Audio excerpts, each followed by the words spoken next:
दोस्तों नमस्कार। ये हैं श्रीमती सरिता लखोटिया जी, जिनके प्राण कला, संगीत एवं साहित्य में ही बसते हैं।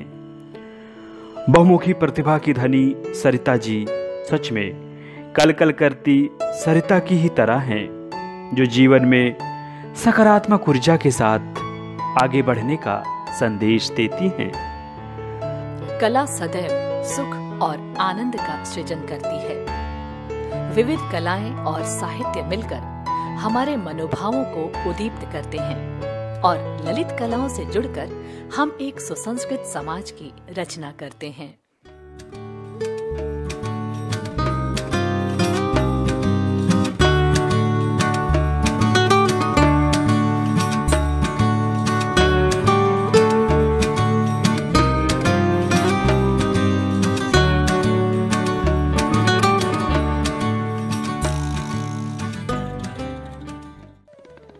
सरिता जी की जो दुनिया है, उनकी क्रिएशन की जो दुनिया है, वो है कि वो डायरेक्ट नेचर के संपर्क में रहती हैं और नेचर के संपर्क में रहते हुए उनके जो रिएक्शंस होते हैं उसको रियलाइज करती हैं और अपने आप को माध्यम बनाती हैं कि नेचर उनके द्वारा सीधे सीधे एस्थेटिकली एक्सप्रेस हो।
मेरी स्नेहमयी दीदी सरिता लखोटिया अनेक कलाओं के सृजन में निष्णात हैं।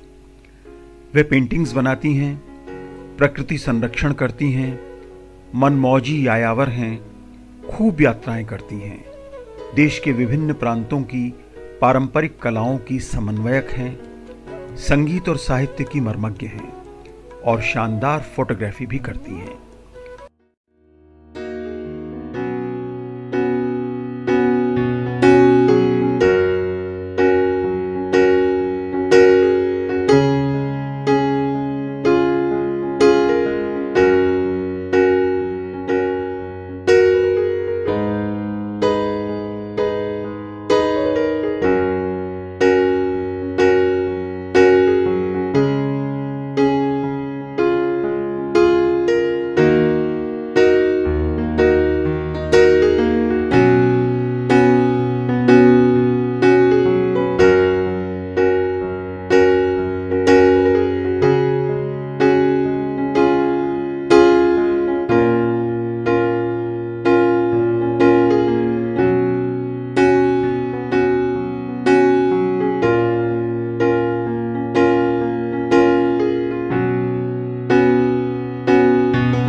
ललित कलाओं की सरिता तुम, ललित कलाओं की सरिता तुम, मधुर दिव्य मीठी कविता तुम, मधुर मधुर मुस्कान अधर धर, मेरी प्यारी सखी सरिता तुम।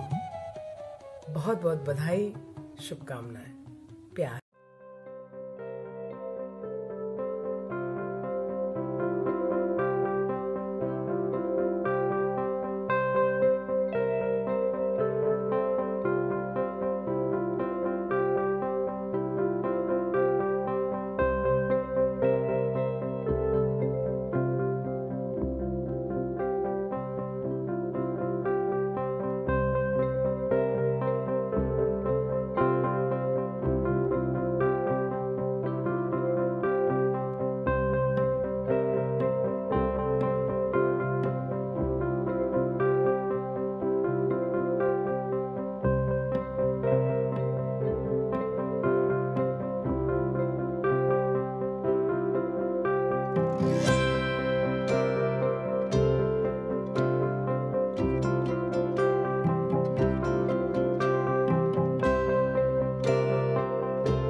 ललित कलाओं एवं चित्रकलाओं के प्रति मेरी रुचि बचपन से रही है। यह रुचि जीवन को सरस एवं सुंदर बनाती है एवं हमें अपनी संस्कृति के तंतु बिंदु से जोड़कर रखती है।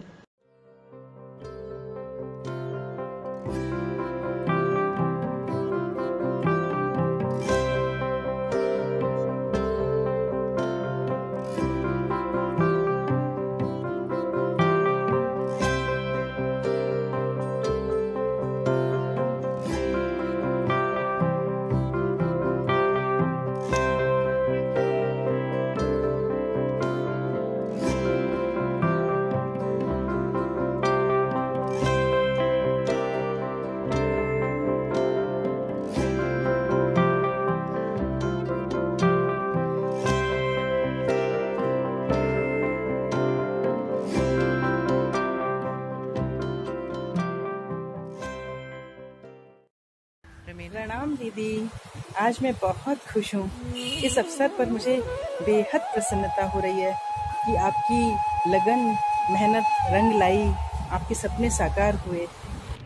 आदिकाल से मानव सौंदर्य प्रेमी है। सृष्टि के आरंभ से ही मनुष्य अपने आसपास के वातावरण को सुसज्जित करता आया है। जब वह गुफाओं एवं जंगलों में रहता था तो भी उसने गुफाओं की दीवारों को चित्रित किया।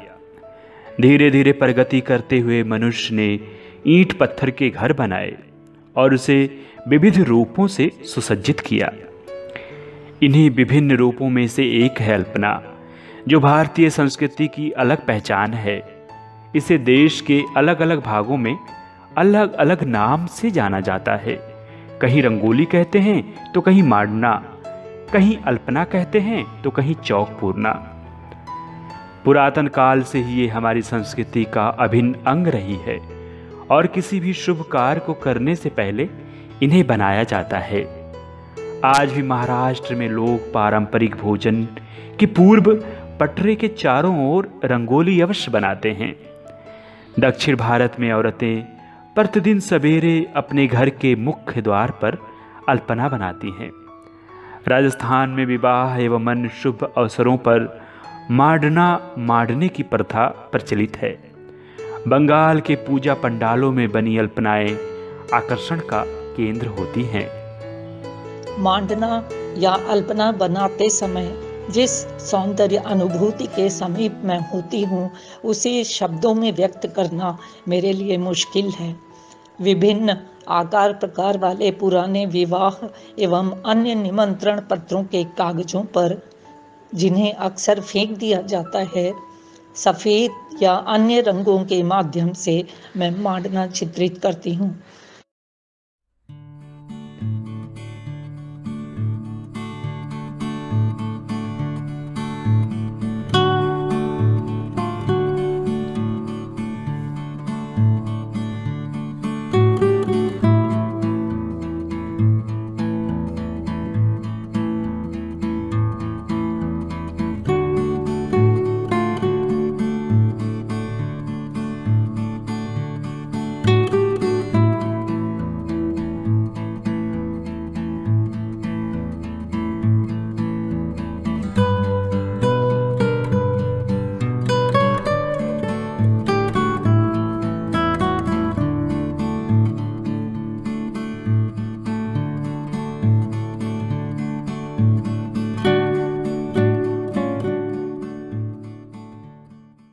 मैं सोचती हूँ कि एक स्वस्थ समाज की रचना में विज्ञान एवं तकनीकी शिक्षा के साथ साथ ललित कलाओं एवं इन लोक कलाओं का महत्व भी कुछ कम नहीं।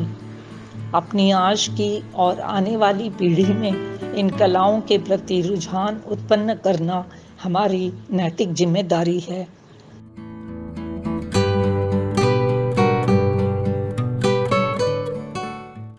सरिता जी का झुकाव इस कला के प्रति बढ़ता ही चला गया और देखते ही देखते उन्होंने लगभग 2 दर्जन चित्र निर्मित कर लिए एवं एक एकल चित्र प्रदर्शनी भी लगाई गई इन चित्रों की। उनके घर की दीवारों पर मधुबनी का बड़ा ही मोहक चित्रण हुआ है, जिसका निर्माण मधुबनी के युवा कलाकार अविनाश कर्ण ने किया है। वो महिला मंडल काशी में भी मधुबनी पेंटिंग्स की 2 कार्यशालाएं आयोजित कर चुकी हैं, जिसका बहुत ही सकारात्मक परिणाम देखने को मिला है। सरिता जी अपनी सर्जना से लोगों के मन में सौंदर्य भरना चाहती हैं। उनका मानना है जीवन में जितने भी प्रकट रूप हैं सब में सौंदर्य समाहित है। आकार प्रकार की सभी व्यवस्थित अभिव्यक्तियों में सौंदर्य है। सच्चित आनंद की सूक्ष्म व्याख्याओं में सौंदर्य है। अपनी आज की एवं आने वाली पीढ़ी के मन में कला प्रेम को जागृत करना अपना कर्तव्य समझती हैं। अपनी दादी के सानिध्य में अथर्व लखोटिया भी मधुबनी के गुर सीख रहे हैं। इस चित्रकला में चटख रंगों का इस्तेमाल खूब किया जाता है, जैसे गहरा लाल, हरा, नीला एवं काला। पहले इन रंगों को घरेलू चीजों से बनाया जाता था, जैसे हल्दी, केले के पत्ते एवं लाल रंग के लिए पीपल की छाल का उपयोग किया जाता था। समय के अनुसार मधुबनी चित्र को बनाने के मायने भी बदले हैं, लेकिन ये कला अपने आप में इतना कुछ समेटे हुए है कि ये आज भी कला के कदरदानों की चुनिंदा पसंद है और अंतर्राष्ट्रीय स्तर पर इसकी मांग बढ़ती ही जा रही है। शुरुआत में रंगोली के रूप में रहने के बाद धीरे धीरे यह कला आधुनिक रूप में कपड़ों, दीवारों एवं कागज पर उतर आई है। मिथिला की औरतों द्वारा शुरू की गई इस घरेलू चित्रकला को पुरुषों ने भी अपना लिया है।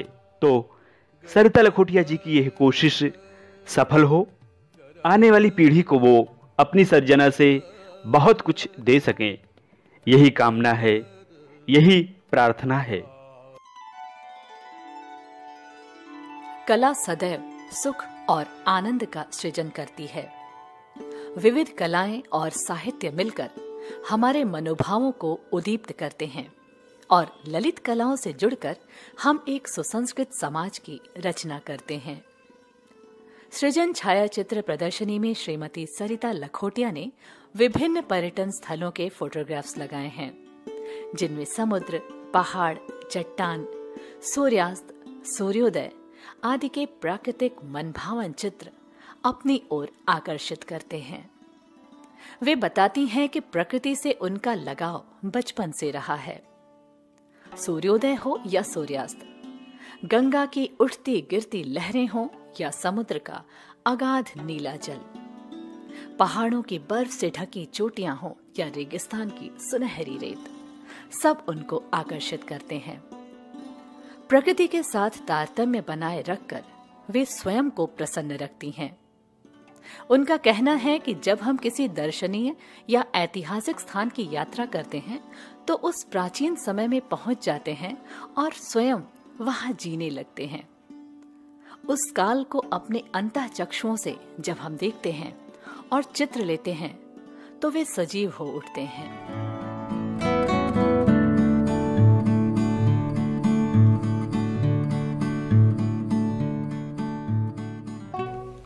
यह एक साधना है जिसमें हमारी सरिता दीदी पारंगत हैं।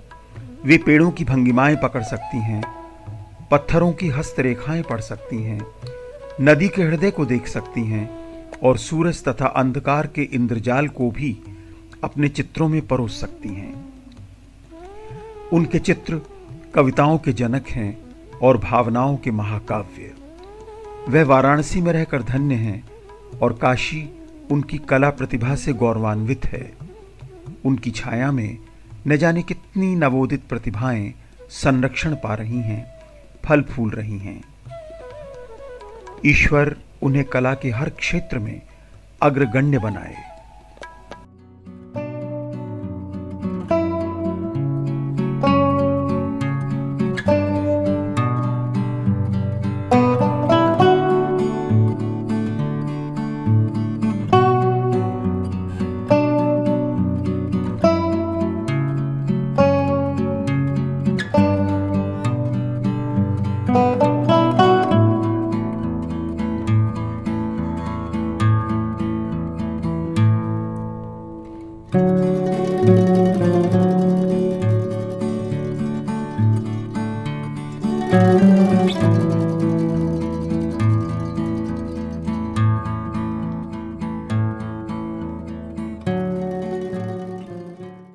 Creativity has been amazing.